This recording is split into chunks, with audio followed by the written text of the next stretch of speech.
Sua Bíblia no Evangelho, como você está, faça o acompanhamento dos versículos que mencionaremos nessa noite.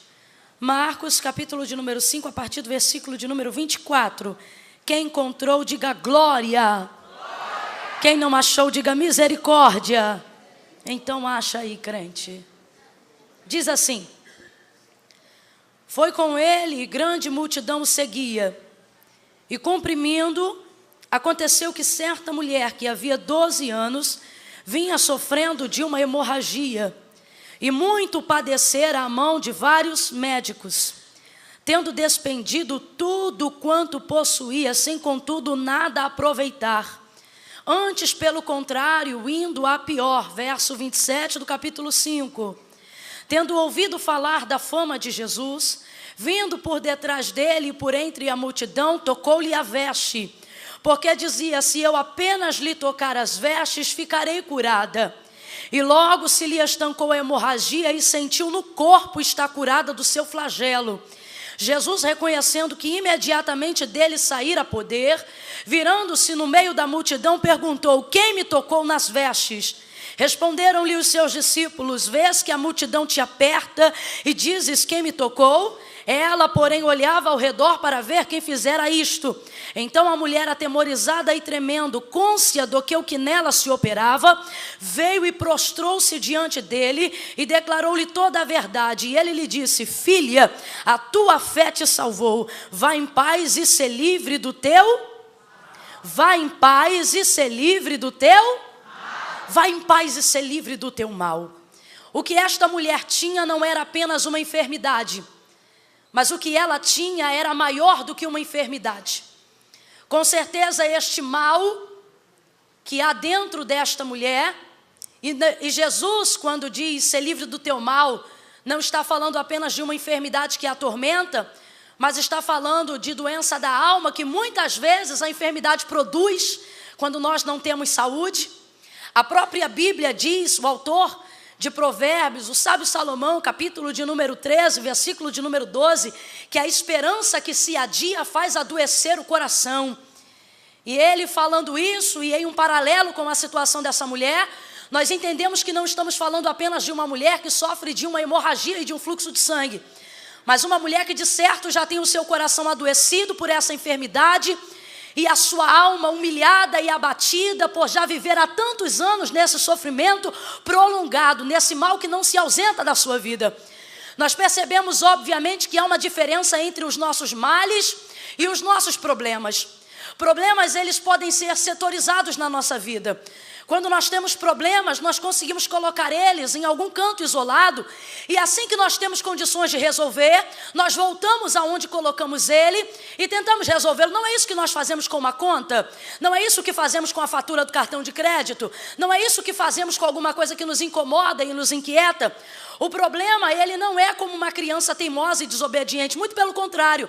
Por mais problemático que seja uma situação, enquanto ela está no nosso governo e no nosso controle, nós exercemos domínio sobre ela.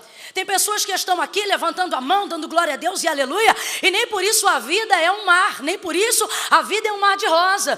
Tem gente que está aqui sorrindo, amando, abraçando as pessoas, celebrando ao Senhor por mais um ano, por mais uma festa, mas deixaram problemas em casa antes de virem para cá.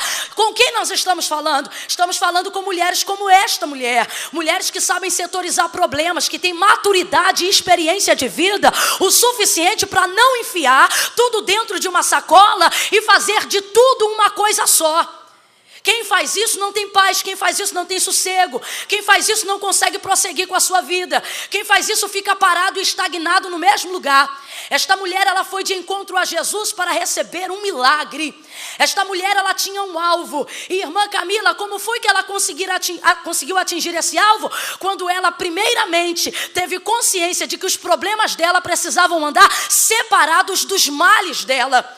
Por que tem pessoas que não conseguem nada na vida? Porque elas pegam os problemas, os males e colocam tudo numa sacola só. E quando elas têm a oportunidade de estar diante de Jesus, elas não sabem o que pedir a Jesus, porque tem tanta coisa que nem elas sabem mais o que querem e nem sabem mais qual é a prioridade que precisam que Jesus resolva.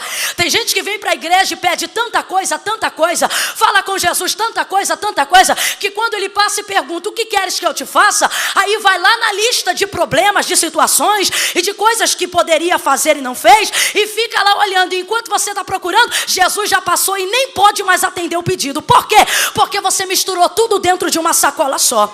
Perceba o que eu vou lhe dizer nesta noite. Os nossos problemas precisam ser setorizados. Há coisas na sua vida que estão sobre o seu domínio. Há coisas na sua vida que estão sobre o seu controle.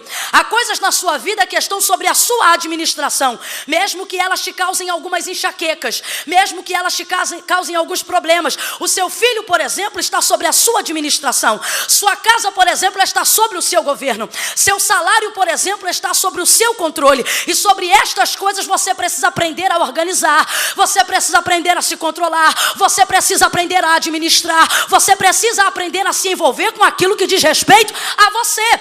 O problema é que as pessoas vêm para a casa de Deus e quer colocar no colo de Deus tudo aquilo que está sobre o governo delas. Isso é falta de maturidade. Você precisa entender que para Deus a gente coloca o que não pode fazer.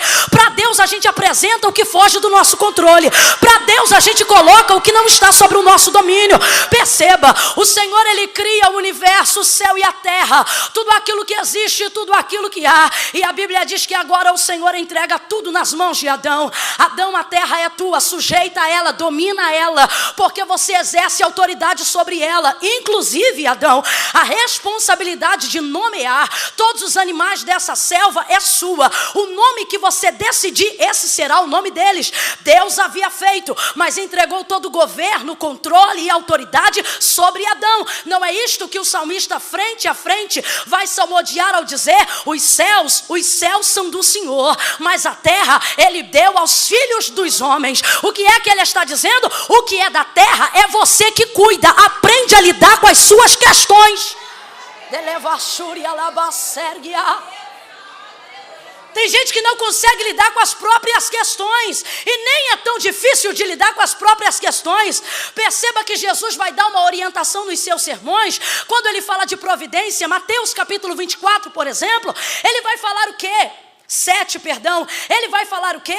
Não cuideis de andar ansiosos por coisa alguma, porque o vosso Pai que está no céu, ele sabe de todas as coisas que vocês precisam. Por que Jesus dizia isso? Porque o povo incomodava o céu com negócios da terra. O povo ficava sem dormir perguntando: o que comeremos e o que beberemos, o que vestiremos e como caminharemos. E o Senhor dizia, em outras palavras, no populacho, para todo mundo entender, Jesus está dando uma dica e dizendo: para de perder tempo com o que eu faço diariamente. Começa a apresentar diante de mim coisas improváveis, coisas impossíveis, coisas que fugiram ao teu controle.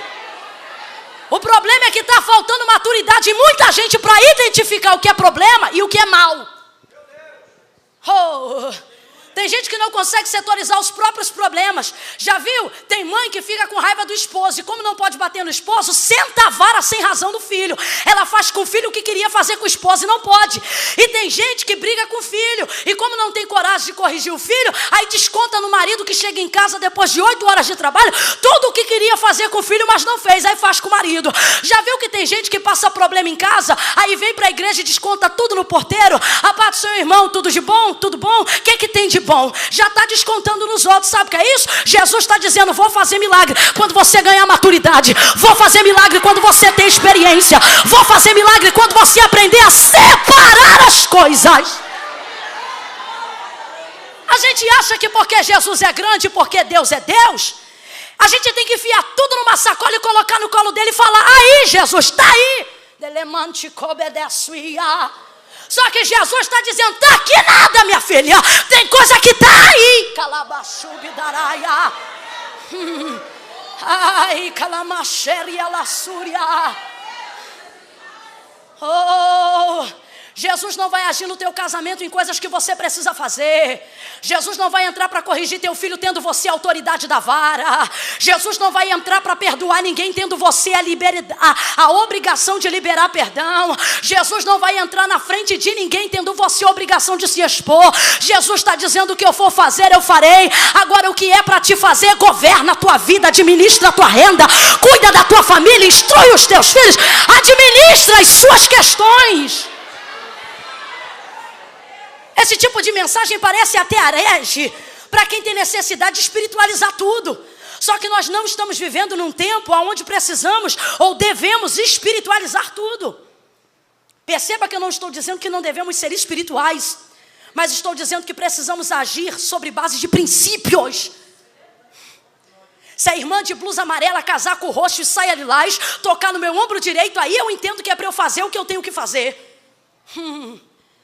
Se o irmão de calça roxa com blusa verde e crachá vermelho tocar no meu ombro esquerdo, aí é sinal de Deus para eu fazer o que eu tenho que fazer. E Jesus está dizendo, e o Senhor está dizendo, e nessa noite os céus estão proclamando: tu não conheces os meus princípios? Tem gente que está com a vida estagnada e não consegue sair do lugar porque depende de revelação diária. E o Senhor está dizendo: a tua vida está na tua mão e eu estou na tua vida. Vai mostrar a tua força, vai que eu sou contigo, vai porque eu te esforço, vai porque eu te ajudo. Vai, não temas, Ele é contigo. Oh, aleluia. Oh, aleluia. Esta mulher entende que ela não tem apenas uma enfermidade, mas ela tem um mal. Como eu sei que o que eu tenho não é uma enfermidade? Como que eu sei que o que eu tenho não é apenas um problema? Não é desmerecendo o problema de ninguém, mas pior do que um problema é ter um mal. Como é que eu sei, irmã Camila, que eu tenho um mal? O mal, ele se apresenta com sofrimento prolongado. Lembra quando eu disse que o problema é como uma criança que a gente pede para ficar sentada e ele é obediente e fica ali até que nós resolvamos? O mal não, o mal é o contrário. O mal é como uma criança indisciplinada e teimosa que a gente pede fica aí e ela não fica. Que a gente pede não grita e ela grita. Que a gente pede não faz escândalo e ela faz. A gente fala eu vou te bater e ela faz assim mesmo. É só para nós entendermos o comportamento de quem tem um mal. Ele fala mais alto do que nós. Ele não consegue ser domado, não consegue ser controlado. E por isso ele não é um problema, ele é um mal. Sabe do que Jesus está falando e quer tratar nessa noite conosco? De questões que não conseguimos controlar. De questões que não sabemos resolver. De manias, características da personalidade que só te atrapalham, só te entristecem, só te fazem chorar quando a festa acaba, e mesmo assim você não consegue deixá-las. Aí você diz, mas por que eu não consigo deixar de ser assim? Porque não é você que deixa, é Jesus que faz ela deixar você. Quem consegue entender a diferença, diga eu. E se é Jesus que faz, você não pode tentar resolver isso sozinho, porque tem gente abrindo mão de si próprio, achando, irmã, eu sou assim desde que nasci, não mudo mais. Essa não é a verdadeira pregação do Evangelho. A verdadeira pregação do Evangelho propõe transformação. Aleluia! Vale a pena aqui ressaltar a característica da enfermidade que esta mulher possuía.